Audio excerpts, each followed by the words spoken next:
Hello and welcome everybody to the newest episode of the Deadliest Warrior podcast. I'm your host, Matt Davis, joined as always by my co-hosts, Greg Taylor, Lucas Earhart. yeah, and we got our boy Brendan on the ones and twos, and we have a special guest here with us today. Chance the Rapper canceled, but we have an even better guest, our boy Scotty B. How you doing, Scott? I'm very good. It's good to be here. I know I'm not Chance. That's some big shoes to fill, but I think I can pull my own weight. This is like 10 years in the making, this podcast, so the fact that it's finally happening now is very exciting. So I'm excited to dive into this with you guys. Yeah, Scott, we got like 50% of what you said, but I'm pretty sure we get the gist of it. No, Scott is recording on his end, so what you get at home should be good. We're getting him like through the internet though, so it's like what we're getting is kind of funny. Yeah. Let me, Right? and then it's 10 years. Is about what we got. I got what you meant, Scott. No, I heard most of what he said. So on today's episode, guys, we're covering Season 1, Episode 8 of Deadliest Warrior. William Wallace, Ever heard of him? the legendary Scottish rebel who led a bloodthirsty army of Highlanders against the mighty English Empire, versus Shaka Zulu, Who? the fierce African warlord who built a Zulu army that killed 2 million enemies and transformed a continent. And I just want to say, because we're all Deadliest Warrior nerds on this show, the little intro that they give everybody is usually like 4 or 5 words. And for these guys, they gave them like a whole mouthful each. I think they were going to like complain. I guess like their estate maybe would complain. Yeah, it The was a Shaka lot. estate. Well, this is the first time it's actually just named people instead of generic, like soldier, generic Spartan, Yes, generic. This is this the first, is like, named people. The first historical figures we're getting on this show. So, will it improve? Will it improve the accuracy of the show? Let's find out. Yeah, I guess my first question is like, who came up with this matchup? Like, for certain matchups in Deadliest Warrior makes sense. Like Yeah. Green Beret Spetsnaz, it's East versus West. Pirate Knight, like that's an interesting matchup. Like, what do these two people have to do with each other? My guess, because I thought about it, the only thing I could most loosely guess is that they both fought the British, I guess, for independence, sort of. Do they mention the British at all? Not for the Zulu. They mentioned the English for William Wallace, but for Zulu, they just show him killing other He married a Zulus. pretty girl. That's what Kieran Elliott says. You know Yeah. what? Go ahead and raise your hand if you haven't fought the British for independence, though. Right, yeah, exactly. Who amongst us? All right, so William Wallace, they're specifically saying he is from 1270 to 1305 AD. He is labeled as being from Scotland. His gear is 40 pounds, and his armor is chainmail. Shaka Zulu is given the dates 1787 to 1828 AD. So I noticed big time gap between these two guys. One is definitely like a pre-gunpowder, extremely early gunpowder, maybe, and the other is definitely well into like rifles and cannons. Shaka Zulu's from Southeast Africa. His gear is 7 to 10 pounds, and his only armor is his oxhide shield. So I'm going to jump right into the experts before I give it to you guys for some history. Let's do William Wallace first. So our first William Wallace expert is Kieran Elliott, who is labeled as a Highlander weapons expert. And I have to make an immediate note that our narrator mispronounces Kieran's name. He says Kieran Elliott, Wallace's weapons will be wielded by Kieran Elliott. which is just an insult because Kieran works and is the host of the Deadliest Warrior Aftermath. Yeah, He's- our ancestor. He's on the team. It's very clear that Drew Sky, as David Wenham refers to himself in this show. Moot, I could not imagine Yeah. mispronouncing someone's name on a show. You go ahead and continue, Moot. Thanks, Luke Butt. So Drew Sky calls him Kieran. It's clear that he doesn't like interact with the rest of the cast. So The label Highlander weapons expert, we've talked about this before. Anytime someone's called a blank weapons expert, it's usually code for I'm a stunt actor, right? And Kieran Elliott is an actor, a voice actor, a stunt actor, and a radio host. His most well-known role being doing voice work in How to Train Your Dragon. Yeah, I saw that. How to Train Your Dragon 1 and 2. He's also in this weird Amazon movie called, like, what is it? It's like Zombie Beavers, or it's some weird. Yeah, you I know what what I'm talking you're- about. yeah. Yeah, he's like the narrator. One of in those that. B-rate movies. No, it's like a documentary, Is it? but it's something. Most likely he landed this gig because he is Scottish. He was born in Ardrey, Scotland, and I hope I pronounced that right. I'm sorry, Scottish Sorry, people, Kieran. if I didn't. He was born in Scotland. He's from Scotland, and he obviously did the Aftermath, so it probably got him a shoe-in to... He also I has- wonder what came first, like if he got picked to be on the show first, and they were like, dude, you're so good, we got to get you for our Aftermath, or if it went the other way around. Kieran Elliott, leave a comment below. Come on the Let show. us know what came first. Yeah, come on the show. What's the time? I mean, when did the Aftermath start? Yeah, it did start before this episode. I was gonna say they had to have hired him Yeah. on before. Oh, but I guess this you're was saying the probably filming. filmed Yeah. before the Aftermath was ever Dude, filmed. he has the most Yeah. Scottish voice you've ever heard Yeah. like, in your life. And he wears kilts on the Aftermath, Yeah. like with Yes. no acknowledgement. Last thing I'll say about Kieran Elliott is that according to Wikipedia, right now, as of the recording this right now in 2021, according to Wikipedia, he was born in 1995 and is 26 years old. That is unlikely. Deadliest Warrior ran from 2009 to 2011. So he would have been 14 years old hosting the first Aftermath if that was the case. He would have been as old as all of us were And he's around like- the time watching the show. Like, Yeah, I think he's like balding in like the Aftermath. So I don't know if he's like Benjamin Button or something. definitely not 14. The second Wallace expert is Anthony DeLongis, and he is labeled as a blade master. So you can find a lot about Anthony very easily. He's an actor, a stuntman, and a fight choreographer. He's appeared in like hundreds of movies, TV shows, and video games. Either appeared or like done work on. And so I didn't bother to do a ton of research on him because there's so much about him. If you're interested, you can find it very easy. Wikipedia, IMDb, and his website, delongest.com, which I thought was kind of funny. Yo, does he have the longest? So basically, he is what the show claims him to be, which is like a legitimate weapons expert who knows what he's doing with a blade. He knows how to swing those big boys around. So with all that being said, I want to kick it over to Lucas and Scott. There's a lot of legend that surrounds William Wallace, and most people probably know him from Mel Gibson's Braveheart. So I watched Braveheart in preparation for this. I had never seen it in length before, so I watched all 3 hours of it like today before we recorded. Pretty good movie for those who did not know. I think it won an Academy Award the year it came out. For longest movie ever. It doesn't honestly feel... Whatever he's the funniest word. Longest Yeah. movie. the Irishman, Martin Scorsese. Yeah. It honestly was pretty good and didn't feel totally its length. However, I've heard from a lot of people that it's not a very historically accurate movie. So going into this, knowing only what I know from Braveheart, I'd like to kick it over to Lucas and Scott. I'm going to start with Scott. Scott, if you can give me, I know there's probably a lot to cover, as quick as you can, give me like I'm a baby who's never heard of William Wallace. Give me a synopsis on who William Wallace was. So I'll say he's, like the show says, a Scottish revolutionary, fought the British, won a couple battles, but fact would have it that record keeping in medieval Scotland, not the best.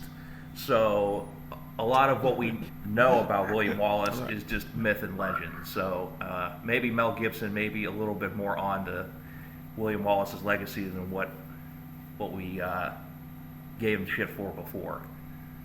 A lot of stuff is based off, for what I found, is this poem from this guy named Blind Harry that was written in like the year 1500, which is 300 or 200 years after William Wallace died, and it seems like it just all snowballs into a bunch of myths, stories, tales, and we don't really know a whole lot of fact about him. Yeah. He's like an extremely mythological figure. He's almost like King Arthur is to the Welsh, kind of, is like how William Wallace almost is to the Scottish, where it's like there probably was a guy named Arthur at some point, but we don't totally know like that much actually about him, aside from like the legends about him.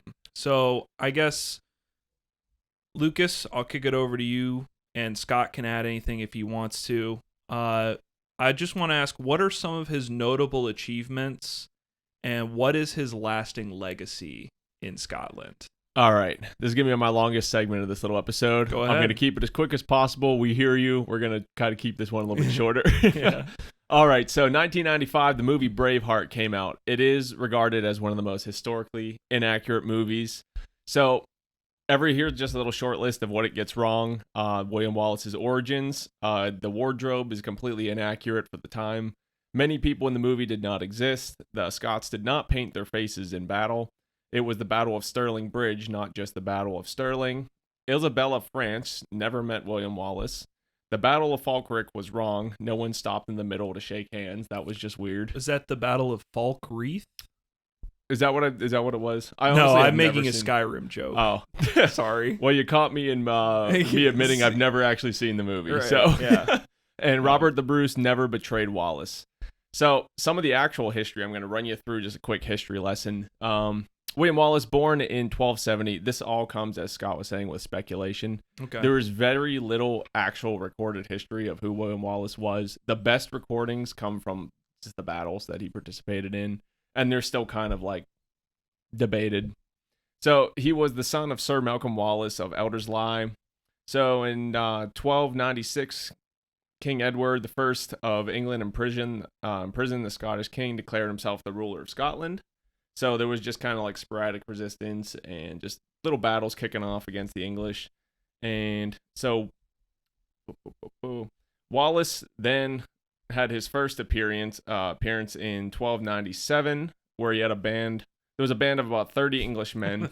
He had a band. A band of men. They played we do strictly 70s Joel, sir. 1297.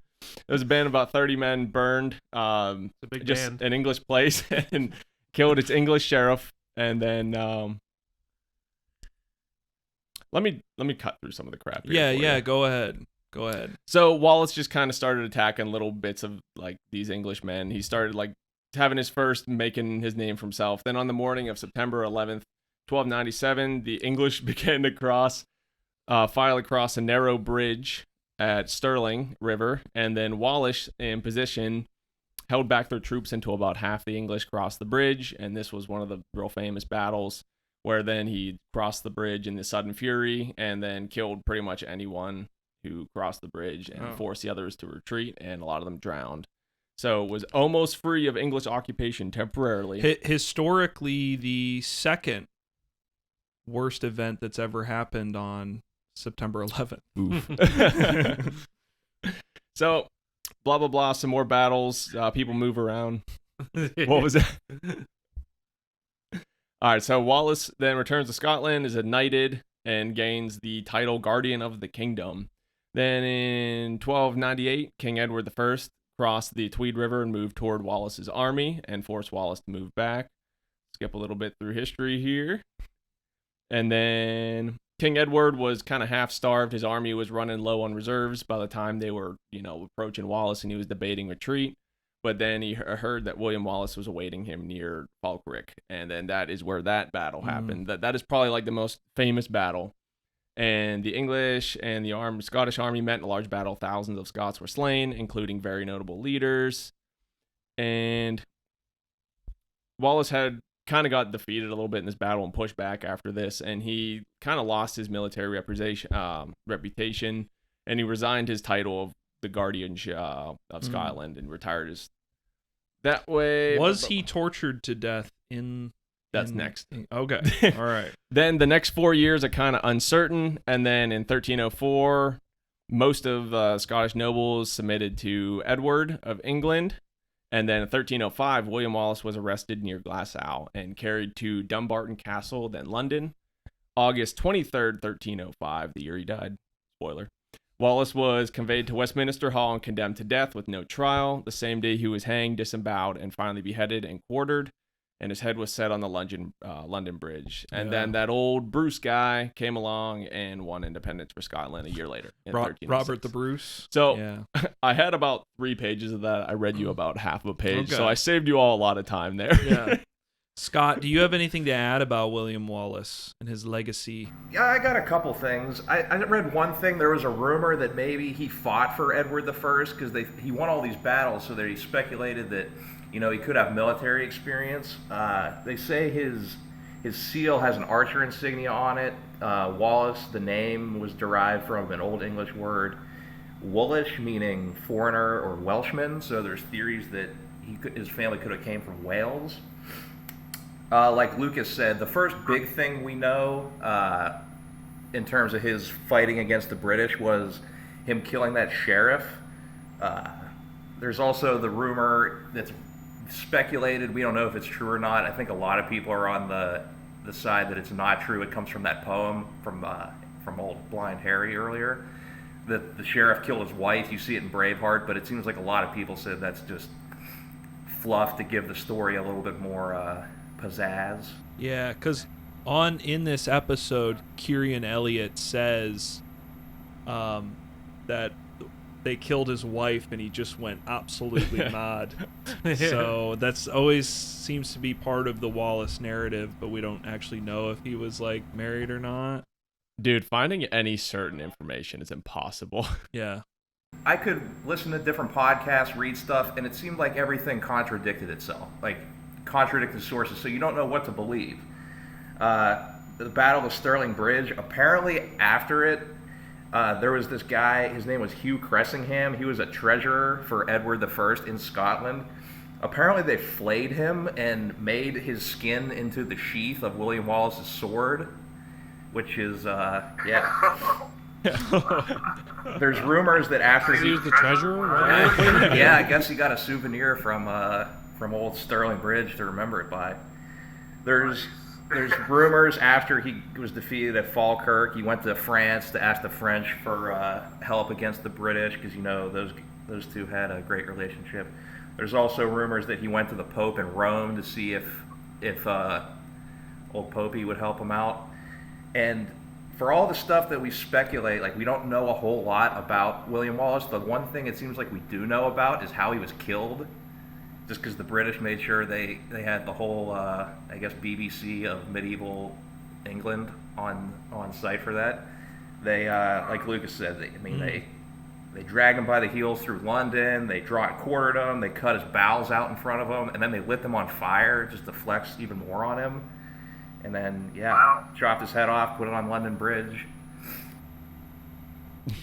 Well, that's why it sounded like I was just telling a terrible story and I jumped around. But the four things I mentioned, those are like the four only like definitive things that are in everyone's story. Yeah. The sheriff being killed, the Battle of Stirling Bridge, the Battle of Falkirk, and then the killing and display in London. That's like the only like cement things. And that he does have a lasting legacy in Scotland. Is that true? Like they see him as a kind of a national hero. Yeah, they have like a whole thing where his sword and stuff is on it, or it's a replica of his sword that they claim it's on display, and he's kind of got like stuff built up. You can go like pray at his way shrine. Okay.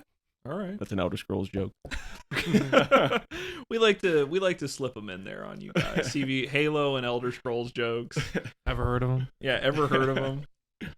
So yeah, William Wallace, definitely a legendary figure in Scottish history. Let's kick it over to our other guy, Shaka Zulu. We're going to start with the experts. First up is Earl White. Now, Earl is billed as a Zulu stick fighting master. Now, Sifu Earl White is indeed a martial artist based in California who does teach a blend of African and Filipino stick fighting. I'll include a link to a YouTube video I found below of him in the description box. It's pretty funny watching him go to town on a little boxing bag while they play some African drums in the background. Looks like a lot of fun. Let the bodies hit the floor. And then Jason Bartley is billed as a Zulu combat expert. And you know what that means, ladies and gentlemen. Blank combat expert means he's a stunt actor. Now, he's a little more than that. So Jason is a former football player. They said he won multiple titles in the SEC. He was a Florida Gator, if any of you are Gator fans out there. And he is an actor and stunt actor. You can look up his various roles on IMDb. And I noticed that he is credited as a stunt actor on Deadliest Warrior Season 3's episode, French Foreign Legion versus Gurkhas. So if any of you want to jump ahead to that episode and see if you can find Jason Bartley in the reenactments, maybe. He's the guy going. Yeah, one thing that's funny about like the football connection, they say that he used the agility training pioneered by Shaka Zulu to become the SEC linebacker. And I was saying, like, could you see him on Hard Knocks doing like Zulu stick fighting in the corner, trying to make the practice squad? Exactly. Just like JJ Watt, like, but he's just like. It would be like Major League, like Pedro Serrano just worships voodoo or something like that. He's just doing Zulu stick fighting in the corner. Yeah. Yeah. Liv Schreiber's like, in his free time, Jason gets up to a little bit more than just the pigskin. And then it just cuts to him, Zulu! Yeah. He's on like a pig carcass. But he didn't make it to the NFL, you're saying? No. Ooh. Yeah, that makes him a loser. Well, he used agility training pioneered by Shaka Zulu is what they said. Wasn't good enough. Listen, it's very likely that Jason is just a Shaka Zulu enthusiast. All the history we get comes from like him in the interviews. So I'm going to kick it over to Craig. Craig, I'll give you a few minutes here. Can you give us a quick synopsis on Shaka Zulu, his notable achievements, and his lasting legacy? Yeah, so a lot of what was on the show, they actually, I think, got right. I think I didn't really see any glaring inaccuracies. He was the illegitimate son of a chief and spent most of his time in his mother's village. He sometimes did use more non-violent means for conquest, like having smaller tribes team up against the bigger ones. That's a common tactic. But he was extremely like violent and kind of like a warmonger. His reign coincided with a time in Africa, but that's known as the upheaval, basically, like a time of great conflict. Actually, before Shaka Zulu, with like fighting and stuff like that, there wasn't as much death in wars in Africa, but a lot of experts say Shaka almost introduced this extremely violent, like what you would think of as war to Africa, so not a great credit. He was actually open, interestingly, to Europeans traveling through his kingdom. There's a story about a European aided him in his recovery after a failed assassination attempt, and from then on, he was pretty open to Europeans coming in and seeing Zulu. Technology-wise, he was actually open to like displays of technology, but he still maintained that the Zulu way was kind of superior. Keep in mind, this is like the 1800s. I mean, he died in like 1828, which in the U.S. that was like almost Civil War era. Like, so that's pretty recent. That's crazy. Yeah, crazy to think about. Yeah, it's about 30 years shy of like the Civil War. Yeah, so they showed him muskets, but he actually opted to pass on them because he thought the time it would take to reload a musket, like you could just get overrun, which at that time was, I guess, a fair point. So moving on to his death. So this is kind of interesting. Sort of like William Wallace, it's hard to tell how much of this is, especially his ferocity, is legend or not. Because if it is true, then he was a pretty brutal leader. So there's a famous story about his mother whenever she passed away. It kind of made him snap. So he ordered that no crop should be planted during the following year in mourning, that no milk was to be used, which was the primary basis of the Zulu diet, and that any woman who became pregnant was to be killed along with her husband. And at least 7,000 people who were deemed to be insufficiently grief-stricken were executed. Although the killing was not restricted to humans, because cows were also slaughtered so that their calves would know what losing a mother felt like. So, Wow. took it pretty hard. He was ultimately assassinated by his half-brother. I guess they were like, enough is enough. Yeah. And they took him out. And to continue the execution spree, they executed any pro-Shaka sympathizers in his kingdom and worked to eliminate all Shaka iconography. Wow. So, pretty brutal guy.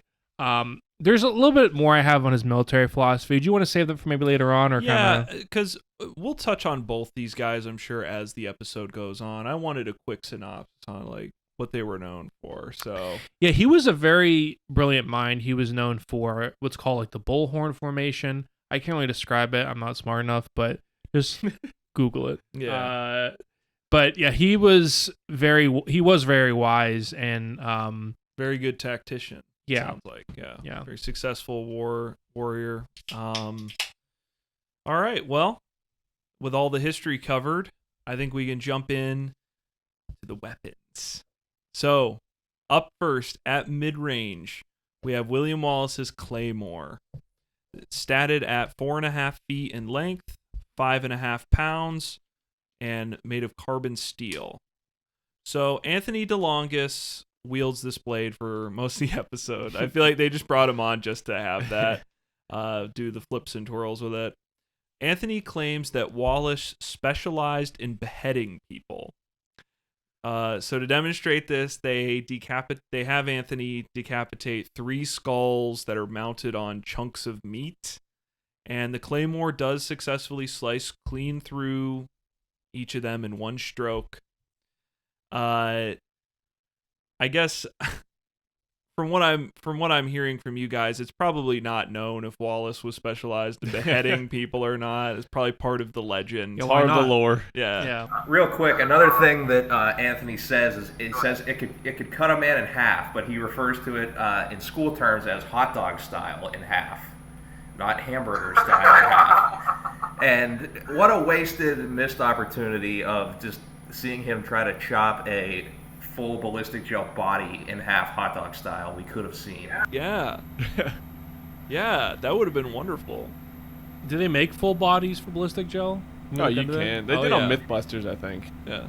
In season 2, when I forget who is it, Rashad Evans, the UFC guy, he does his moves for Alexander the Great on the yes. full UFC, on the full ballistic gel His body. pancreation. Yeah, they do have them. So, after this test, Jason Bartley argues that the Claymore is big and slow, and Earl White does one of my favorite arguments of all time, where he argues that the Claymore is big, and that gives him more time to see it if it's moving fast. I guess the idea is that, it's a slow weapon, and they're going to, I'm going to be moving. I'm not going to be standing still, right? Yeah, well, a couple things. He's like, I can't help but feel like Shock would have many ways to counteract that, Yes. which is not an argument. There's a lot of shit talk on this episode, probably more than anyone we've seen so far. And none of it's backed up. Yeah, well, I think the Shock experts are particularly like shameless in their arguments, where they're just like, well, like anything that would happen is going to benefit Shaka. Yes. Like whenever I think they throw one of the spears, and then like, well, if that misses, and they're like, well, he's cowering, and that's what we want. Yeah. And it's like, you can't. It's Right. like arguing with a little kid on the playground. Yeah. So I want to kick it over to Lucas here. Lucas, why don't you tell us a little bit about the Claymore? Sure. All right. Firstly, huge fan of the Claymores. I think they're awesome, mainly in the Elder Scrolls series, which I've been playing again. The Claymore is from Scottish Gaelic. Loosely translates to just kind of very big sword. So it was used by 2 hands by the Highlanders of Scotland. I mean, there was like other places have long swords too. This was essentially like a long sword than the like Highland Scots. In the aftermath of this episode, Kieran Elliott says that Claymore is just the Scottish word. It's just that's for what the long Scots sword. called Okay. them. Yeah. So it's not like a kind of like an exclusive sword to them. It's just their name for it. But the Claymore itself is characterized as having a cross held of forward sloping quillions, which is where you're like holding the sword here, and then there is like the two little things that are forward facing, and then the blade comes up. It's known for having those forward facing quillions. Okay. Right. It was used because it was the only sword that could cut through the heavy armor of the time, which is why it was favored.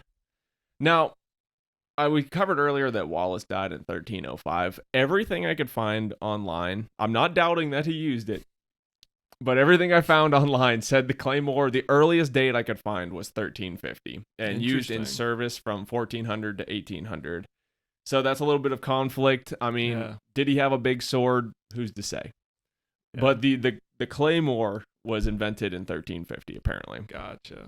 So there is the recreation that I mentioned earlier, the William Wallace sword. It's on display in Scotland, but there is speculation that even that recreation of it is inaccurate because it doesn't fit this description of that sword that was even invented in 1350. It has kind of pieces. They say it's made of multiple pieces, and some of the pieces dates don't line up. So there's a bit of debate around that. And then again, it's absolutely possible that he just used a really big sword because I mean, long swords. I did a little research. Just long swords themselves became popular in like 1100. So yeah, and no doubt he would have had a sword. Probably, yeah, there's like debate that he probably carried like a short sword and the shield that we'll get to later. Okay, but you know, the claymore itself carried on the back of a person in the scabbard, and there is the legend of the skin that he carried it in. And unlike the video games where you never should have come here. It was withdrawn well before conflict, and it was carried into conflict, so you don't like take it in and out of a big scabbard on your back. And then there is a big misconception that I do have to agree with, and the show does a really good job of kind of portraying it. There's this misconception that a claymore is this big, heavy, like warhammer, like unwieldy heavy weapon. You watch them on the show, they swing that thing around. You could tell they're pretty good with it. Yeah. I mean, it only is like 5.5 pounds. So it's like everyone acts, even the Shaka experts, like, this big unwieldy sword. It's actually very fast, and people who are trained in it, if you watch videos, it's really, really entertaining. And I think they even some of them would have that little piece of like animal skin on the shaft of the blade so they can move one hand up to kind of make it easier for like shorter strokes. He does that in the movie in Braveheart. Scott, do you have anything to add about the claymore? No, just kind of going off what Lucas said. I was seeing the same stuff where, like, what we know is the claymore may have actually come after his death. I was seeing like 1400 to 1700 it was popular. But the legend of William Wallace is that he was like 6'7".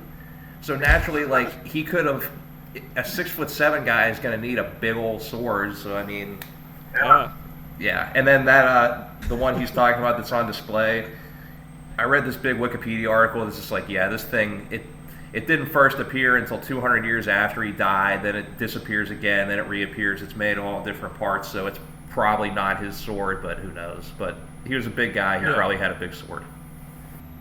Okay. All right.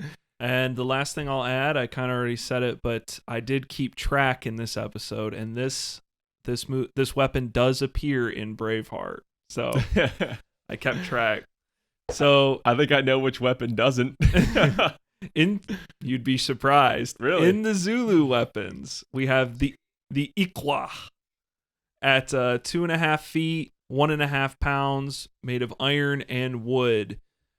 Earl White claims that the name is derived from the sound it makes when you stab someone and pull it out. Ikwa. Ikwa. And Earl, he cuts up a pig that they have strung up on a rope and they throw at him for no real reason. They've done that before in episodes, like simulate someone who's charging on horseback, but like I think it's just to look cool. And Earl manages to slice the pig in half with multiple blows. Yeah, which, like, give me like a knife from Walmart. Yeah. I will stab the shit out of a pig, something similar. Like, giving him unlimited time to just cut it up shows nothing. Yeah. I do want to say we get... Yeah, give me that thing. We're going to bring out the pig for Craig. Give me the pig! We get one of the best memes of season 1. One of the most memorable. Us at the lunch table conversation the next day. The experts going, Zulu! Zulu! Was dead before. Zulu! I just remember us getting into Call of Duty lobbies and yelling that in the game chat, and pissing people off. It's very fun. So yell that into your Warzone chat, people. I thought you were gonna go with the meme of like the test sucks, and then like Armand tries to polish the turd of the test. Dude, Dr. Dorian calls it the machine gun of blades, which I thought was really funny. Yeah. Just like, all right, so this thing that it's not, that's what it is. Of swords. Yeah, well, I was even going to say when he's like... The analogous of floating like a butterfly and stabbing like a Zulu. I like that. Shaka would like that. Oh, and then God. the guy goes, Shaka would like that. Yeah. I was watching this episode earlier, and my wife was walking around. My wife was walking around, and she goes, why do these guys call Shaka by his first name? Like they're his friends or something. They're like, Shaka would like that. I didn't put my finger on it, but that's true. It's like... So there's a part where Armand is examining the pig, and he's like, yeah, you can see we have a collapsed lung here. It's like, it's just hanging by its hindquarters. Like, what are you talking about? It's like, I don't know. Armand Dorian, I don't question his like credentials. Like, he knows what he's talking about. But there's so many times where it's like, if you just I could do his job with just, a basic understanding of anatomy, because these things are just destroyed. It's like, yeah, the knife went in through, it cut the temporal artery above the neck, severing the spine. It's like, dude, he just chopped its head off. Like, what? It's dead. Yeah, we get it, homie. Yeah. So, Craig, can you tell us a little bit about the Iqua? So, I did see it sourced multiple places. It is named after the sound it makes whenever people, stab. That does seem like a Deadliest warriorism. Yes. And so I was happy to see that was true. It was introduced by Shaka. So there is some debate as to whether or not it was invented by Shaka, but he certainly kind of was the first to use it in the forefront. It was meant to replace what were traditional spears called assegai, maybe. Is that the sound it made? Yeah, when you throw it, yeah. It gave them an advantage at close quarters combat when everyone else would be using those assegai, and they'd be throwing them at long range. So when we get into Shaka's kind of more military philosophy, there's a big emphasis on close quarters combat, not being afraid to get in close. I guess maybe at that time in Africa, it was less common to get super close, and he was the counter to that. And so, these people would throw their spears, and they would come in close with the Iqua. So that was kind of the idea behind it. Gotcha. Shaka would like that. Yeah, Shaka would like that. So, Karan Elliot, as the narrator would call him, Kieran Elliot starts whining about the spear before bringing up a cogent point about chainmail. So they end up testing the Iqua against a ballistic gel wearing chainmail, and the spear punches right through it. Definitely would be like a kill shot into the chest. So at this point, it's like, okay, we've introduced William Wallace's armor, so we're going to introduce Shaka Zulu's armor. They introduced the Ishlangu shield, which would be used in tandem with the Iqua.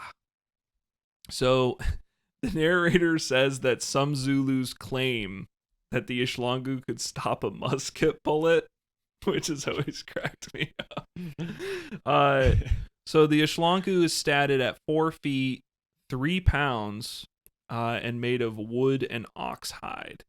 But the ones they use on the show looks like it's paper mache. It looks like an art project you made in like 8th grade. Looks like you could sneeze and it would rip in half. So Anthony DeLongis cuts right through the shield with the claymore.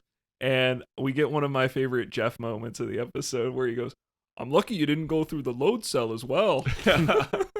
We didn't have the budget for another one. It's just like one of those Jeff like pseudoscience things we get where he's like, "Oh, that was like 3,000 newtons." It's like, "I'm lucky you didn't go through the load cell."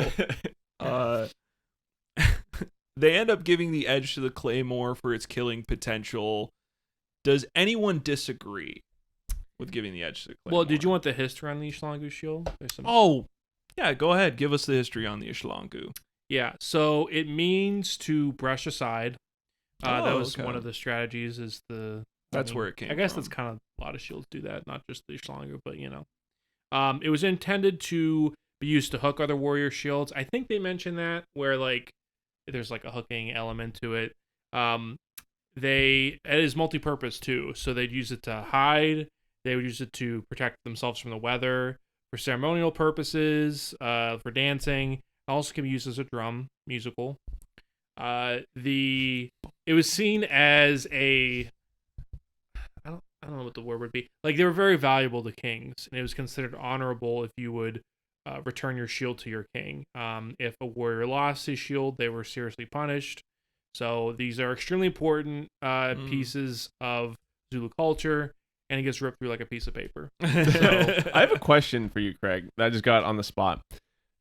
Does like the Shaka warrior, do you think that's what they were going for in Resident Evil 5 when you're in that village? Because those, don't they use that same shield and they have like the Iqua like spear? Probably. I don't know. I'd have to play it again. Random thought. Go back, take a look at Resident Evil 5. It could just be a spear and an oxhide shield, but yeah, but I mean the game is set in Africa, so I wonder if they drew like any inspiration from like And then from Shaka, my bro Shaka. yeah. And then Chris Redfield punches a boulder. All right. And does anyone disagree with the Claymore getting the edge? No. Okay. No, I just figure it's bigger.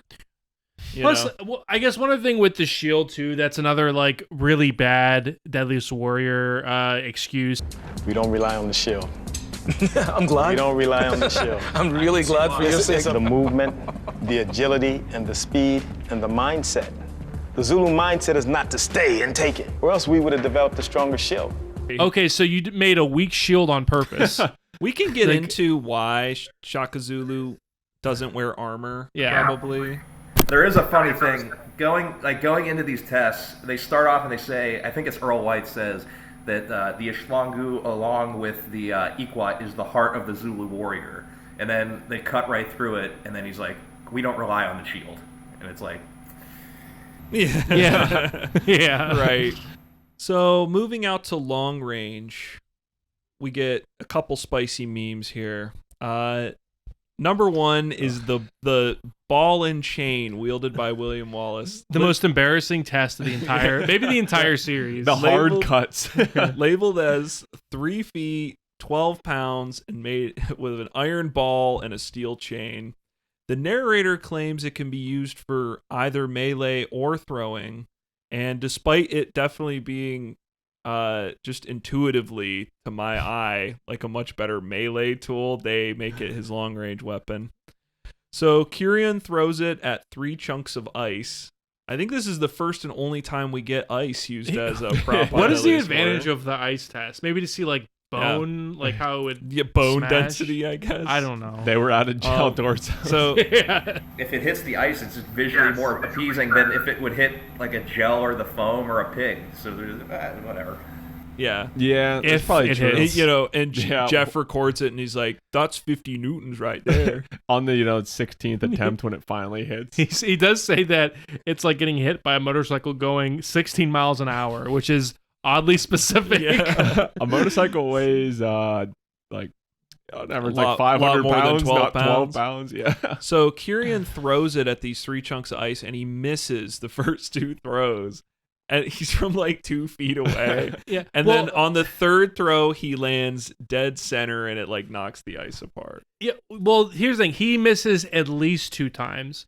We know Deadliest Warrior. We know how often they like to fake tests. If they show him missing twice, imagine how many times he actually missed. Yeah. Like, Yup. it had to have been like incalculable. Yeah. So I will say before I kick it over to Scott here, I do want to confirm this weapon is in Braveheart. The ball and chain. I changed my theory then. Maybe that's why they chose this weapon then. I would definitely, reverse I would theory. 100% say that's why they chose it, because William Wallace specifically kills a guy like in a scene with the ball and chain and like he's on horseback.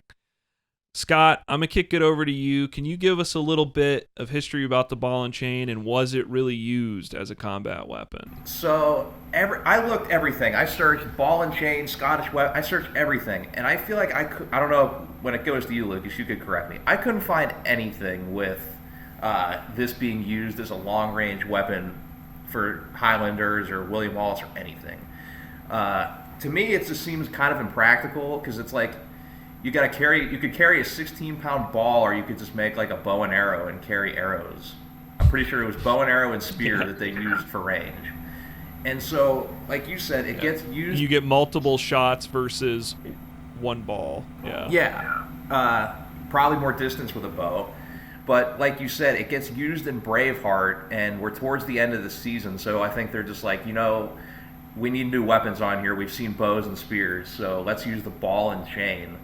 And I think if you ever see those like Highlander games where it's like the buff dudes in kilts like throwing logs and like Yes. Atlas stones, I don't know if that game's originated from them throwing this at armies, but that's what I would think. I don't know. But going to the test real quick, you guys talk about these stupid sound effects that they add throughout the show on these tests. I think we get the greatest sound effect of the season when in one of the misses, the handle hits like a little piece of the head of the ice, and it makes this like ding. It's not what we saw. And to have them say they were going to use it in And they do it over and over again. It's shown like 3 times in the episode. Just ding. That's wonderful. I always love the sound effect gags. Do you have anything to add, Luke, about the ball and chain? I found this was actually the most widely used weapon by the No, I'm just kidding. Right, yeah. So it was originally just a restraint for prisoners. It was originally just a restraint for prisoners, and the only source for this entire thing was the Deadliest Warrior wiki. But Classic. they double back on themselves on the Deadliest Warrior wiki. Oh. They say it was not used like it was even portrayed on the show, and it was to be thrown at a wall or a shield wall. And they say this is how the hammer throw event in like the Olympics was invented. Okay. This fake weapon was kind of inspired by that hammer throw event, and I don't think anyone's ever used this in combat. Perhaps maybe like a flail. Well, apparently William Wallace used it to kill one of the Scottish traders that betrayed him at the one battle. Picture on the wiki too that they show for it isn't even the thing they use in the show. They show a flail with like a little 2-pound ball on it, and that's what they call the ball and chain. And that's what I call my girlfriend. The ball and chain. The old ball and chain. Yeah. All right. Yeah, Scott, is that the scene in Braveheart where the guy turns into a zombie? Yeah, and it's not on Where it's YouTube. like frame by frame. It's not on YouTube because I tried finding it. It is just pure gold. William Wallace rides into like a barn of a guy that betrayed him, and then he just like lowers the ball and chain down, and then just smashes his head, and then like all these guards like run in to try and like capture him. He's like, oh no, what am I gonna do? And it's like a scene Jumps from out the window. It's like from True Lies or something like that. He like drives a horse out a barn window that's over a cliff, and I feel like I need to go watch it again, but it's just like a model of a horse miniature just falling down. It's just great. So it is. They have a stuntman jumps off the horse and is going like this into the water, and then the horse, you can tell is a dummy because it goes like this and it doesn't move, and it just starts like it when it hits the water, the dummy has fully turned and just like kind of just goes bloop, and like lands head first into the water, like the horse isn't kicking or anything like that. Well, anyways, yes, yeah, that was one of the few things I was like, oh, that looks goofy as hell. So moving on to the Uwisa. So the Uwisa is 2 feet in length, 1 pound, and an African hardwood. So they keep referring to it as an African war club, but then Earl says it can also be thrown. And Jason throws it through 2 glass balls, and there's 3 things of glass. He hits and breaks 2 of them and not the last one with it. Kyrian refers to the Iwisa as a wee pointy stick, and Jason says that in Africa we only deal with big sticks. It's like, can these people grow up? Yeah, this like, is like leave those jokes to us. I noted that because I was like, this is like not even the 5th time probably that we've heard like a dick joke like on this show, like it's like guys just cannot help themselves in an episode to be like, Yeah, well, let's just say that's the biggest piece of wood your samurai's ever seen. Yep. Right, it's like crickets. So, Craig, what's the history of the Iwisa? Is it a war club? Was it thrown? I didn't find a lot on it. I think that it was probably mostly used as an actual club. I didn't see a lot of it being thrown. I think this is like, hey, this is episode 8. Yes. We already showed a bunch of bows. Exactly what Scott said. Yeah. I think these two weapons are very much the case of like far in the season, we need something else besides a bow and arrow. How do you spell the Iwisa? IWISA. Yeah. Some other uses I just saw was used as a swagger stick. Okay. It's kind of cool. Ceremonial objects or even as snuff containers. Nice. So George Washington would approve. Yeah. Okay. Found something? I was trying to get a picture of it and nothing came up. I was All trying to right. remember, like, so because intuitively the Iwisa to me looks like something because it's only a pound, right? It looks like something that could bludgeon you to death, but all right, it's 1 pound. I find it very hard to believe that you could kill anybody by hitting them with that, right? So let's get into it. The edge, they give the edge to the Iwisa because it's more accurate than the ball and chain. Does anyone disagree with that? The edge given? I disagree. Okay. Well, why don't you hear what I have to say and see if you have anything to add on top of that? So, I sort of disagree with it, not because I'm super impressed with the ball and chain. Obviously, it's not even real. No. But the ball and chain is a 12-pound steel ball. And if you get hit, I can see someone getting hit with that and it like killing you. Like if you got hit in the face or the stomach, like it might at least knock you out or do some kind of significant damage. The Iwisa is definitely more accurate and you could probably hit someone pretty easily with it. I mean, that's like a throw we all mastered when we were like 8, like you're in the woods with your friends and you're like throwing sticks at your buddy, like at the vertical throw. The Iwisa would probably be more accurate even close range. Yes. You're not like versus like it's still like a ball on a stick. Way more accurate. I think it's going to be really hard to hit somebody with that ball and chain. Yeah. But if it does hit, I think it's got a lot more potential for killing than like I just don't see a world where you would have to land the absolute perfect shot on somebody with the Iwisa club. Like, I don't even know where you'd hit them, like here or here for that to kill them. Like temple, yeah. Yeah, like I guess you could knock somebody out with it, maybe, but it's 1 pound.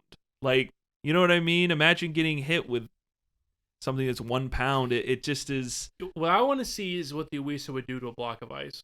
Right. Yeah, it would bounce right off the ice. They would put the. Yeah. Yeah, I don't know. I think if you're talking about close range, I would rather have the Iwisa, honestly. But if you're talking about long range and just destructive power, I don't think it's that much more accurate. And I think that you'd get way more use out of a ball and chain. Yeah. Well, I think we won't spend too much time on this one because it's neither of them get that many kills. So Kieran Elliott is trying to sell the ball and chain to the rest of the crew, and I think he even says, like, I think this could be potentially the most destructive tool in our arsenal. And they're all just like, yeah, no. And he literally takes his ball and goes home. He's like, right then, I'm off. And like he just takes the ball and just leaves the set. Yeah, right. It made me laugh. I know, won't be back. Let me paint a picture. Dynasty Warriors, if you ever played it, there's a character, Zuzu, who holds a big, club, and then his special is he just spins in a circle. I'm saying, yeah, you took that thing and just spun in a circle a bunch of times till you threw up and it hit someone. Yeah, it would hurt. Yeah, they both suck. Well, last thing on this weapon, one of my favorite Deadliest Warrior goofs this season. It's minor, but I can't believe they left it in.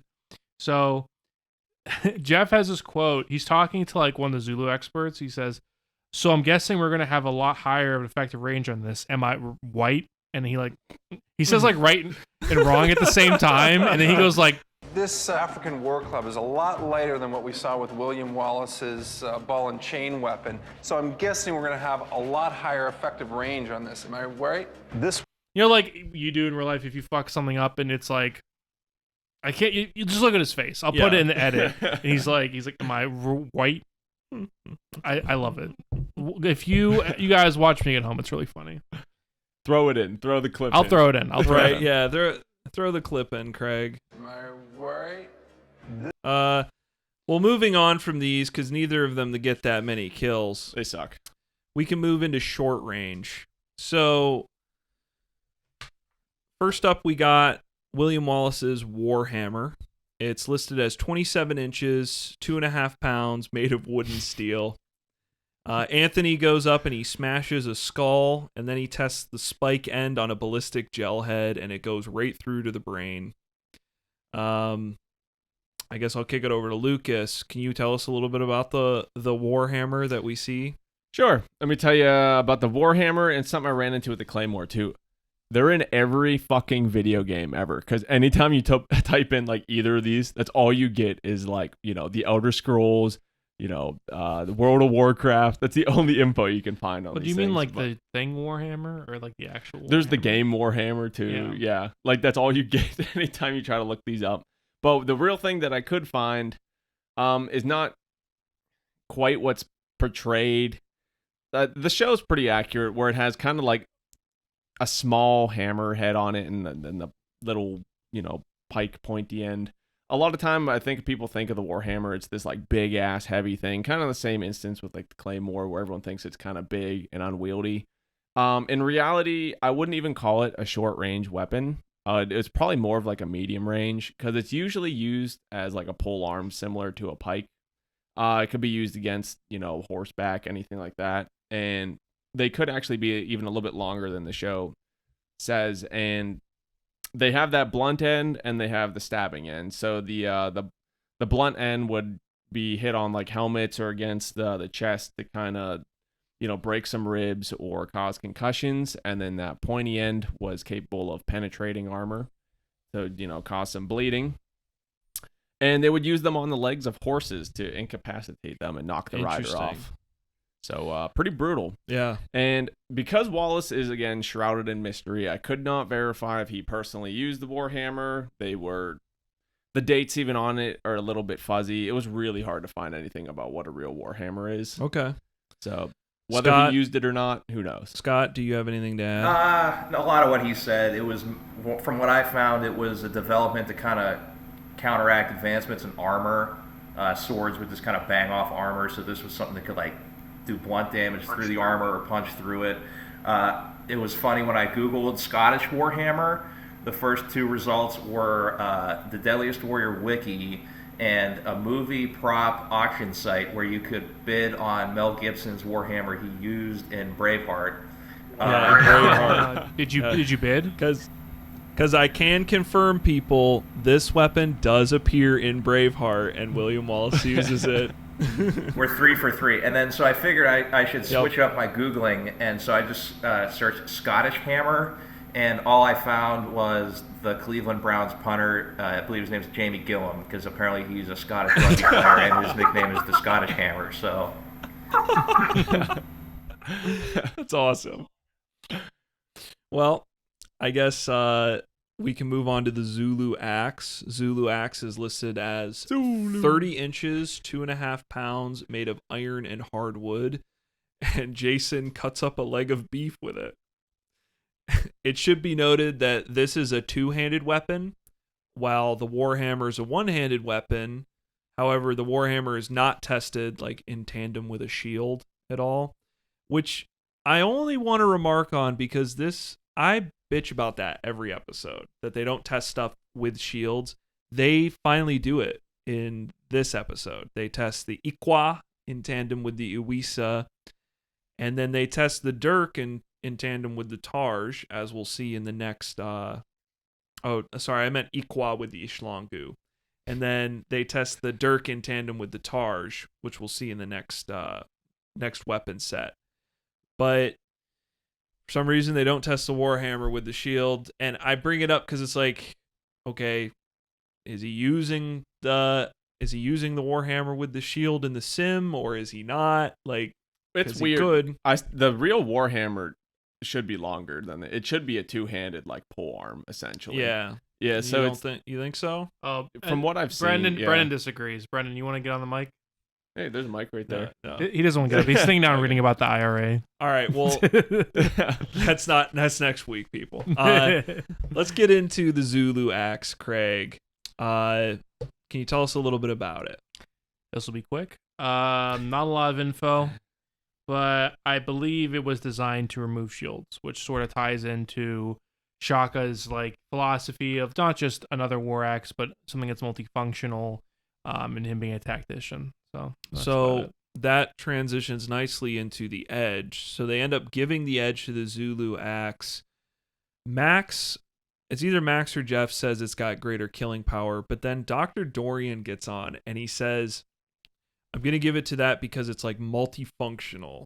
And he mentions you can both attack and defend with it. Yet they never demonstrate anybody like defending with the Zulu axe or anything like that. It looks kind of unwieldy to me, honestly. I could also attack and defend with a dictionary. I don't understand. Right, like yeah, you got to right. explain why it's a defensive They weapon. never demonstrate it. Does anyone disagree with the Zulu axe getting the edge?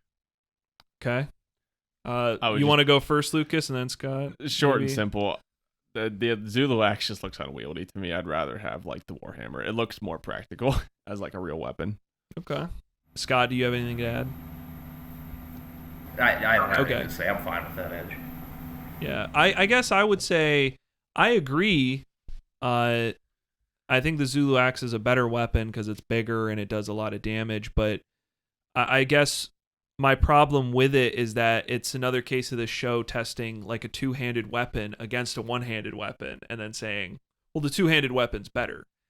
And it's like, well, yes, a two-handed weapon is coming in with more power and more length.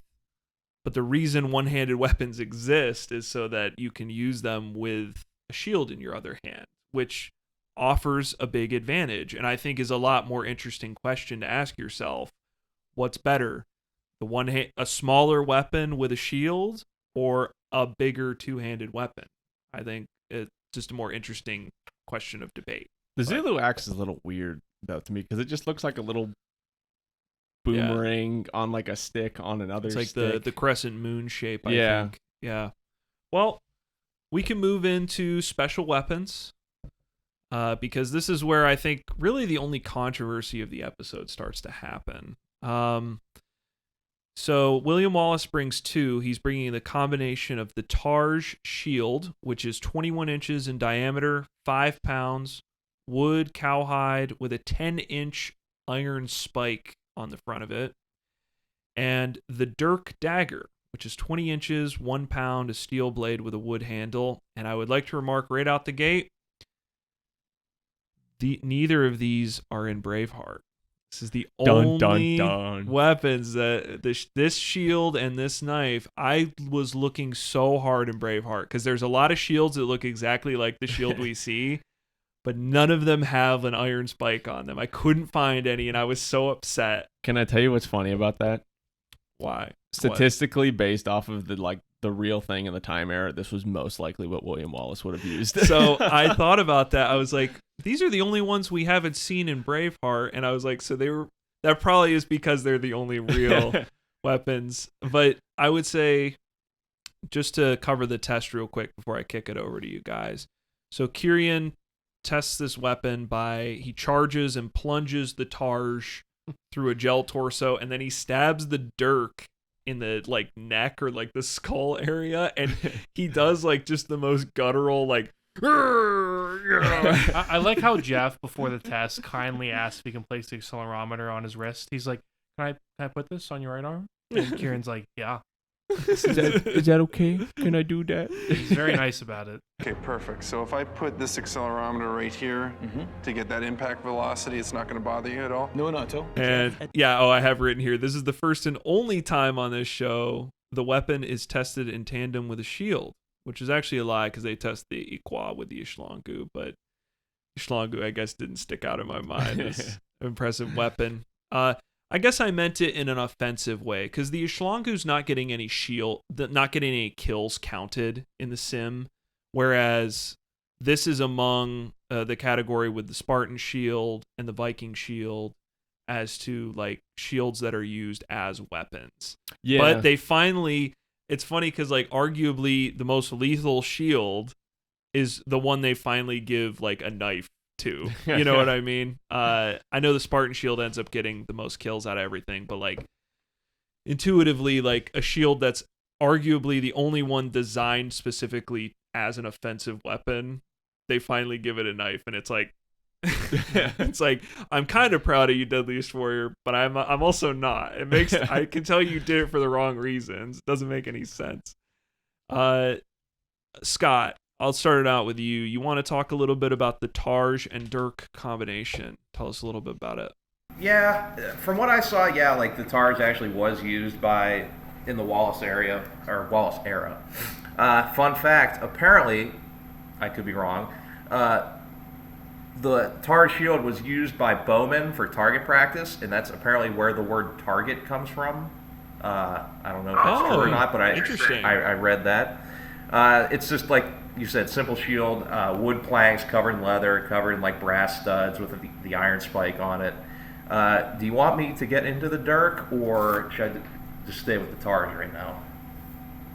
Go ahead and get into the Dirk too, and Lucas can add anything if he. Okay. So from what I found from the Dirk, it's kind of similar to what we talked about with the Claymore, where what they know as the Dirk was more popular like after the Wallace era, like 1400s to 1700s, where they almost refer to them like samurai katanas, where they like put them on a pedestal. Like people take oaths on their dirks. They're these like ceremonial weapons. They'd wear them as like dress uniforms. But what would be in Wallace's era was called a bollocks dagger, and it's called a bollocks dagger because the hilt looks like balls. But you can Google it. It's worth a Google. But I think it's just a simple like sidearm. It's a longer knife.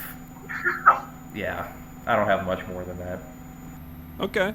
Do you have anything to add, Lucas, to the bollocks dagger? Yeah. So it is his time era because it was created 12th century, but the Tarj, it could or couldn't have that spike. More commonly, as you would guess, it didn't have that spike. That was kind of like a rare thing. The Dirk, yeah, it was a very ceremonial dagger, kind of like a last resort.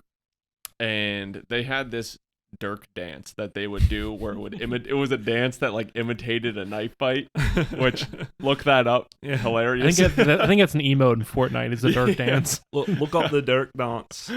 That was a terrible Scottish accent. Sorry. Yeah. Sorry, Kieran. Sorry, Gideon. So definitely the Tarj, yeah, Scott was right. The Dirk kind of came afterwards. This is like the loadout one, the custom loadout one that William Wallace, in my opinion, would have taken into a fight. The Tarj and any random sword. Okay. That's probably like what the he only had. thing that lines up with his time era. Yeah. The only thing interesting about the Dirk itself is it could be from 6 inches up to 25 inches. And it could be anything from, it wasn't like a specific type of thing. It could be a broken sword that someone still hung on to. Anything that was like dagger length. And there is a typo on the wiki for some reason that calls it 50 inches. Interesting. Which is like the length of the Claymore. Nice. Okay. Yeah, effective weapons though. I like them. Well, I guess we'll kick it over to Shaka Zulu's special weapon, which is the Spit of Poison. They give it the range of 4 feet. I always just kind of find that funny. It's like, how far can the average guy spit? You know? Yeah. And Right, that was how far can you spit, Chief? And it's a mixture. They bother to put saliva in here as well. They're like saliva and poison herbs, which to me sounds like a great new metal set from the early 2000s. Come see saliva and poison herbs together. Followed by Shine Down. You know. Maybe I'll talk on the general podcast sometime about when I saw Saliva live at concert. It was really funny. I have a guitar pick from the guitarist. So, anyways, spit of poison. The Zulus would chew the poisonous herbs to develop a resistance, and then they would spit it in the eyes of opponents. And Dr. Dorian brings up chili peppers as an example of something that is not lethal to ingest, but would hurt the eyes. Nobody's ever referred to chili peppers as poisonous, though, so I find that interesting. And they also say they could deliver this poison via sharpened ostrich feathers, and I've just always loved the way that the narrator says it so ominously. He's like, sharpened ostrich feathers. Oh, how do you sharpen a feather? I guess you just like the quill, whittle it down. I guess and somebody refers to it as a hypodermic needle. Like someone compares it to that. Yeah, they do on it's not. So they take one of the boxing dummies from Dick's Sporting Goods, and Jason spits in its face and then punches it a couple times, which he's a big dude, so it would probably hurt. It's not the punch from Jason, it's the spit of poison. Right, it's the spit of poison. Shaka would like that. And they use a black light. They turn off the lights and use a black light to see where like the spit landed. And Max is so excited. Max is like, I gotta break out the black light for this one. And I was just wondering if Max would put that anywhere near his jeans or not. Or his bedroom. I imagine Max goes home and still like sleeps in a little race car bed. Ignore that, Max. Come on the pod. Come on the pod. We need Prove you on. don't. So Scott already brought it up that Anthony DeLongis does ask, how far can you spit, Chief, while holding up the claymore? That is his only counter to the spit of poison, and quite frankly, I think it's a pretty good one. Really? Is that all they've got? There was one fatal flaw in that particular plan, and that is, how far can you spit, Chief? So, Craig, do you want to tell us a little bit about the Zulu spit of poison? So this was a classic. Only source was Deadliest Warrior Wiki. Oh, no. No, I mean, I could see it being real. If this is real, this is like classic textbook special weapon. So I do like the classification. Obviously, I don't know it's not long range, so. But yeah. Anyway, and it doesn't make sense because they don't elaborate. Because someone brings up the point, like, how do you? I understand building up a tolerance to a poison, but they're like, well, isn't it dangerous to maybe ingest something that's poisonous? And then Armand brings up chili pepper. Chili pepper in your eye is an irritant. It's not poisonous. Yeah. So, like, what are we talking about? If we're talking about spices, that would make sense, and spitting. Yeah. But if it's like a poisonous berry that would make you sick, would eating more of that cure the, like, I don't care. You can take shots of rat poison every day. It doesn't make your body immune to rat poison. You know what I mean? If you, I've heard stories of people ingesting like arsenic, like their spouse tries to kill them, and over time, like doses that would kill them. Interesting. I did not know that. Yeah. So me and the lady always watch Forensic Files at night, and there's an episode we watched the other day where this lady, it was like 3 times what would kill a man, or like maybe it was like 3 or 10 times, something like really high that she was ingesting when she lived, because like her husband just took way too long to try to kill her with arsenic. Interesting. So yeah, you can build up like an immunity, but like I've just a feeling with Shaka's philosophy, like he doesn't care if the Zulu warrior loses that battle, unless it's like an immediate poison. I mean, the spit of poison sounds cooler than the spit of irritant. So maybe, my theory is if it was real, it's not a poison, it's an irritant, because Shaka's not going to care. If the Zulu warrior loses like the close combat battle, he's not going to care if that warrior goes home and dies in like 2 weeks. I don't have the exact quote written down, but they intro the spit of poison as like the warlord's secret weapon that a Scotsman would never expect, or something like that. It's like I think they know, like, they wouldn't be like shocked if someone spit in their eyeball. It would be like, ow, dude. Wouldn't it make more sense to use that as like, stab someone with the quill while they're sleeping or something? Yeah. The only thing I could say is if you put poison in your mouth like that and you spit it back out, your mouth is a membrane, you're going to absorb a little bit of it, but it probably wouldn't like hurt. I don't think it would hurt like the person getting hit by it or the person spitting it. Here's another question. Here's another question about how poisonous it is, though, because it gets no kills. It gets 0 kills in the sim. Now, You debate about whether the sim is real or not, but like, what are they testing on here, and what are they putting into this computer that like, because even if the spitting is really goofy, like even if getting that in your eyeball wouldn't affect you, like getting injected, getting punctured with poison into your bloodstream, you would think at least would get like 1 kill. Like even the Awisa gets couple kills. Like how this gets no kills, which leads me to think that it is more the spit of irritant rather than. Well, does the chainmail come into effect at all in there? Because Shaka's they probably, don't test it.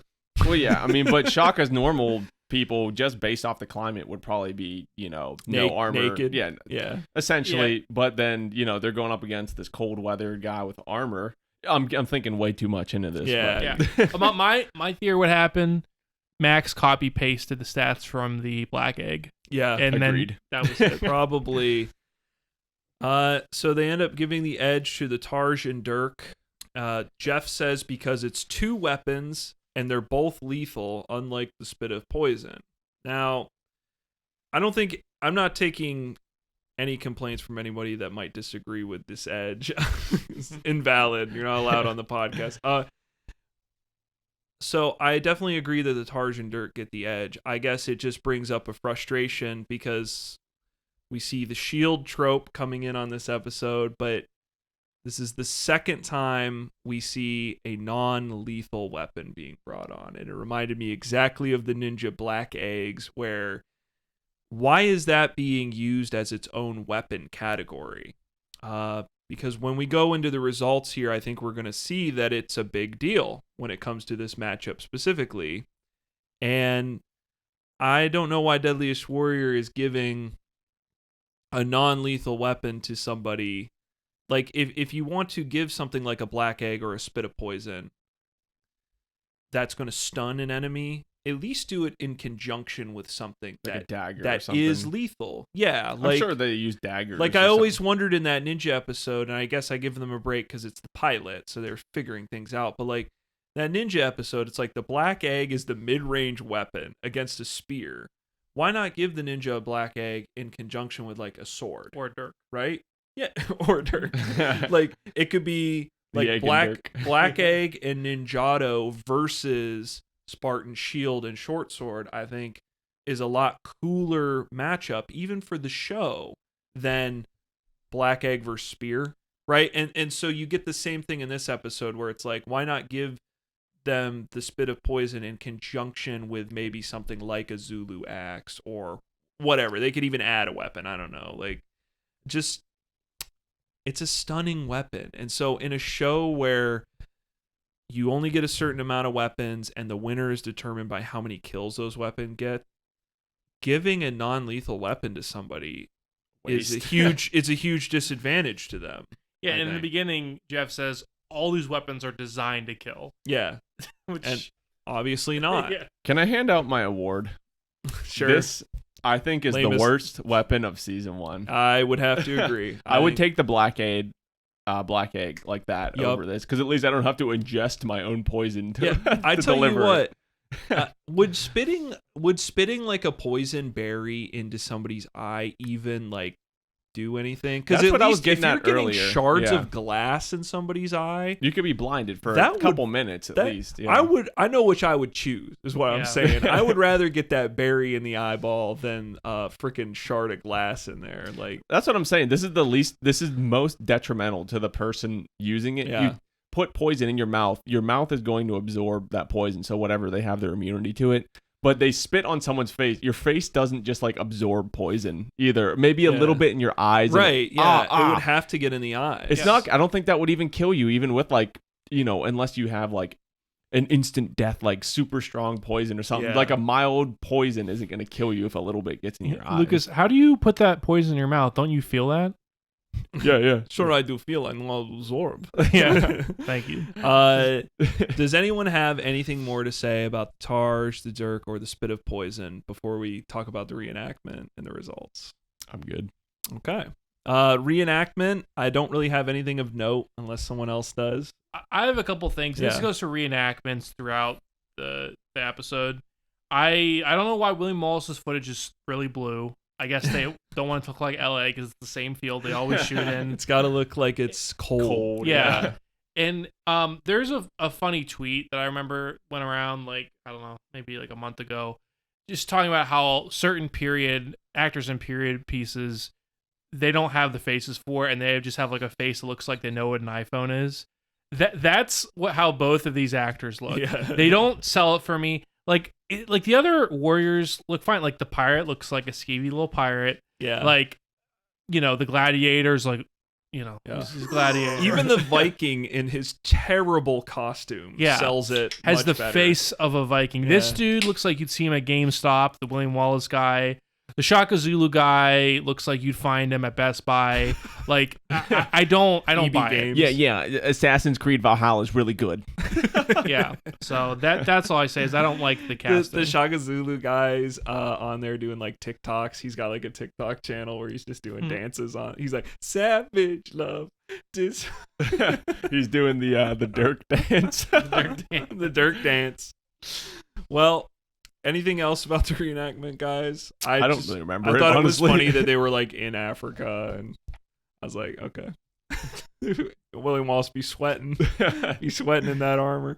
The results. So William Wallace does come out on top. It's a total of 621 kills to Shaka Zulu's 379. Go ahead. Whenever you get to the ball and chain, I just want to throw up my rip to the one guy who died. I want to see that reenactment. The guy. Rip. Oh shit! I wish they had the balls to do that in this, where like they go through all the weapons. Shaka's got William Wallace disarmed, and then William Wallace finds a ball and chain in like a bush and just fucking domes him. I want to see that one puts guy the shield get up, and it's like it's a it goes through like a paper. I want to see that guy get hit. All right, So sorry. I was just gonna say, Max makes such a big thing about how big of a beatdown this was. He's like, I thought Shaka Zulu had a chance, but he got fucking punked on like a little bitch, But I looked in the stats because I put together like the stats of what was the biggest difference and what was the closest matchups. This was like the 5th biggest beatdown. Yeah. So it's not really. I kept looking. I'm like, season 1 or just of period? season 1. Oh wow. Of season yeah. 1. Yeah, it's pretty significant, but like, Yeah. We'll get into it here, but I just want to say almost the entire difference between these two warriors comes between the Tarjan Dirk and the Spit of Poison. So yeah, and I kind of wanted to talk about that a little bit more. I guess I'll talk about the thesis and then I'll give my grievance relievance, and then you guys can say whatever you want. The thesis is pretty simple. Everybody basically says that Wallace has superior weapons. That's what they said. They make no mention about the armor differences or how that might have affected the outcome. So I guess I just want to say, I want to walk the audience through this at home too. So the Claymore and the Iqua, head to head. Claymore gets 319 kills. Iqua got 307. That's 12 kills in favor of Wallace. Ball and Chain gets 1 kill. rip. The Iwisa gets 2. That's 1 kill in favor of Shaka Zulu. Warhammer gets 65. The Zulu Axe gets 70. That's 5 kills in favor of Shaka Zulu. So if you do 12 versus 6, that's only 6 kills in favor of William Wallace so far. Last category, Tarjan Dirk, 236 kills. The Spit of Poison, 0. And if you look at the difference between these two, it's those 236 kills plus 6 from the Claymore. And it's 242 kills difference.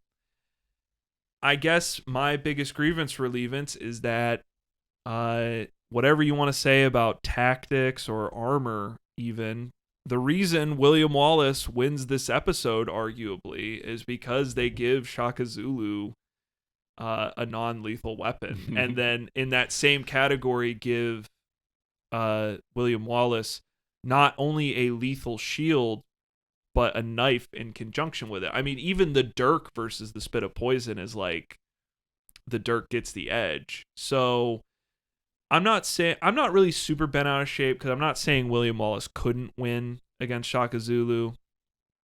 But my two big complaints I would say are Shaka Zulu is cheated a little bit by giving the spit of poison, given a non-lethal weapon.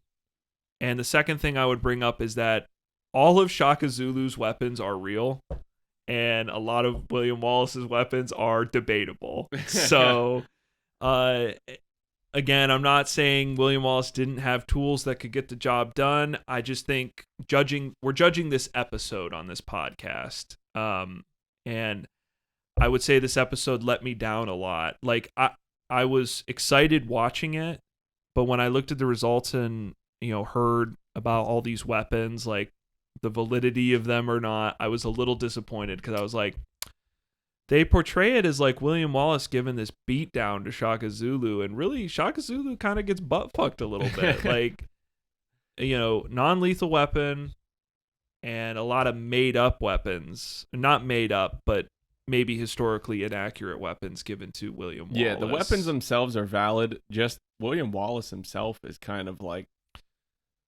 yeah, there's even less. That's where like the it feels debate like is. All those weapons are definitely Yeah. like, except ball and chain a little bit, but they're all real weapons used by the Scottish Highlanders. Just the time period seems like there's even a little more like specific history written on Shaka Zulu than there is on William Wallace. Yeah. Well, the thing with Shaka in history is when one of the technologies that was introduced to him was writing, and the story goes that he actually rejected writing because he said if any of his like orators got the story wrong, they'd be executed. So Wow. kind of strict. I don't know who fact checks when you don't have any checks to fact. That's true.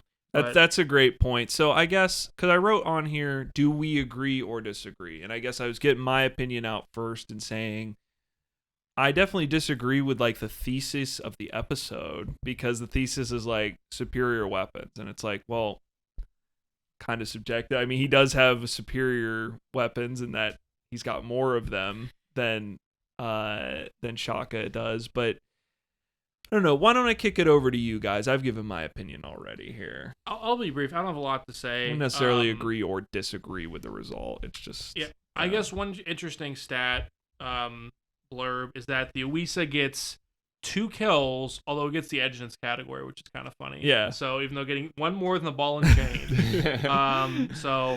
I agree. Basically, is that a piece of evidence in favor of the sim is fake camp? Because you could see like someone making up the numbers and being like, well, ball and chain suck. Let's just give it 1. The Uwisa got the edge. Let's just give that 2. Yeah. And I mean, the Uwisa you could argue is a non-lethal weapon. It's a club. Like if you beat the shit out of somebody, you could kill them. But I think even Jeff calls it like a non-lethal, which is so he almost gets 2 non-lethals. Yeah, arguably. it's a stick. Yeah. So that's like not good. I think that one thing that this episode was missing, I understand it was early on, is season 3 is thank you, is like all actual warriors, people who really existed. And when I was a kid, I'm like, why do they have these X Factors? The X Factors are kind of silly, but they make sense because you're no longer just testing the weapons, you're testing the people. Yeah. And, it doesn't make sense to have that for like a random Green Beret because who knows, they could be like some asshole. Like that doesn't, a bad Green Beret. So this is different. If they had an X Factor for Shaka Zulu and William Wallace, it'd be interesting because if you look at like the ferocity of Shaka Zulu, I would imagine he's probably a better tactician than William Wallace. I think that could have really made a difference, but I understand why they didn't have X Factors. They didn't think of them yet. And this was like the only actual people. If you're pro William Wallace and you're pissed off listening to me and Craig, I'm going to kick it over to Team Wallace here. So, Luke, what did you think about the outcome? I will agree that Shaka probably got shorted given a non-lethal weapon. Do I think had they given him like a dagger or something, do I think it would change the result? No. I definitely think, William Wallace comes to the table with, I think, a lot better weapons, in my opinion. Even just, which is crazy given the time period portrayed too, because it is like so far apart, and like the older weapons almost seem like the better weapons. Give Shaka Zulu the blunderbuss. That would be a different story. I know it doesn't matter in like the actual sim, but Probably the armor would come into picture. I would have liked to seen them address I think that. the shield is a huge advantage. Like, Yeah. I'm always big on shields on this show, and I think the fact that William Wallace has a shield is a big advantage. I think Shaka might suffer from something we see a couple times on this show where it's like a more primitive style of combat, and they probably only use like 2 weapons. Yeah. So they like fumble around trying to find more weapons to give them. Yeah. Like that, his like whole community, everything, whatever you want to call them, might have only used like the Iqua or like the Zulu axe. That might have been like the only weapons they used. Yeah. Yeah. And they're like, oh crap, we need to come up with 4 for some reason. So they like make up these ones like, here, give them a stick and poison. Yeah, right. And How do you important to factor note, that in, though? important to note, Shaka Zulu is like unarmored, and he's not carrying guns, right? There's probably a reason for that, and it probably stems beyond like Shaka Zulu just not liking guns. The climate, It probably. probably stems like partially climate and also like logistics. Probably like if you're marching across the plains of Africa, you might want like lighter equipment in the like heat of the summer. Someone like William Wallace, would be sweating his bollocks off, bollocks dagger off in South Africa. And Shaka Zulu might actually be wearing armor if he was like in Probably be freezing. Yeah. Scotland. Yeah. How do they address? I know it would make for like a boring show, but they would almost need to some way to like double a weapon's value. Like if say William Wallace wanted to bring 4 weapons to the table, but literally Shaka only used like 2 weapons, Yeah. like doubling that weapon's value or something. Yeah. To like make up for the instead of just making up 2 weapons to like. But give see, 'em. you're trying to keep the show accurate, and Yeah. we can't have that. When we He's got the spit redo of the poison. show, Right? When we redo the show, we'll get it It's right. called Accurate Warrior. Scott, what do you think, sir? Agree or disagree with the outcome? No, I agree with it. I mean, this was a rout. This was going against what you said. I mean, this was Alabama versus Little Sisters of the Poor in week 1 of college football. I mean, it was a rout. But that's because that Shaka Zulu gets 2 weapons that can kill, because I'm not counting the Iwisa stick and the spit of poison. And Yeah. Wallace, like you said earlier, I mean, he gets all his weapons can kill minus the ball and chain. And he gets like the most offensive shield, arguably, in the whole show, paired with a dagger. So it's like, what do you expect? I don't know. It was, in the end, it was kind of uneventful. I mean, like you just saw the writing on the wall for the whole episode. I don't know, but no, I Yeah. agree with it. And I just think maybe the show suffered because it's the end of the season. They don't want to see similar weapons or the same weapons. So maybe that screwed Shaka if he would have got a bow or something that could do damage at range, but can't change it now. It's too bad. It's too bad they couldn't get Mel Gibson on for the episode, because he would have gone hard for. Because we William know Mel Wallace. Gibson. We know Mel Gibson to be a very honorable man that does a lot of accurate research to his historical movies. Mel, if you're out there, come on the show. Listen, William Wallace would not have known what a hot tub was, so don't worry about it. If you know, you know. Yeah, maybe I'm feeling Max Geiger probably drew the line. Didn't want didn't want old Mel Gibson on the show. All right, But we do. well, that No, we covers don't. that covers the episode. That covers the episode, gentlemen. Any notable experts besides Kieran Elliott? That's all I was gonna say. Everybody was good. Yeah, I mean, I think if there was like a honorable mention, I like some of the Shaka. They kind of like meld together, but they have some good quotes. Anything the longest is memorable, but not necessarily S tier. They don't give him enough. They don't give him enough lines. Yeah, are they Sonny Puzikas like material? No, they're not in the same category. But some good experts, some memorable ones. All right. Well, I guess I'm going to give the outro. If you guys want, you can send us an email at zenugames1@gmail.com or follow us on Twitter at zenugames. And stay tuned, because next week we have a very interesting episode of season 1. The IRA versus the Taliban, who Taliban have been in the news a lot lately as of recording this. So we are going to tiptoe our way through that episode. Yeah. Come on to watch us walk a tightrope. Watch us try to justify doing an episode where it's kind of 2 bad organizations. Yeah, I'm hosting, so we're going to have people that just love the Taliban, people that just love the IRA. I'm neutral. I'm not taking a position, just so you know. But I will paint this picture for you. I'm not supporting the IRA. I am Irish, and I like, Irish things, so I may drink like a Guinness or wear like an Irish hat, but I'm not going to support the IRA. And I'm representing the Taliban because I drew the short stick on that one. So. Yeah. All right, guys. Well, thank you again, Scott, for coming into the Fight Club via computer. Good to see you, buddy. Yep. Good to see you, sir, and good luck with the rest of your evening and your fantasy football season. You gentlemen as well. Looking forward to it. Thank you. All right, guys. Well, we will see you next time on the Deadliest Warrior podcast. Thanks for watching.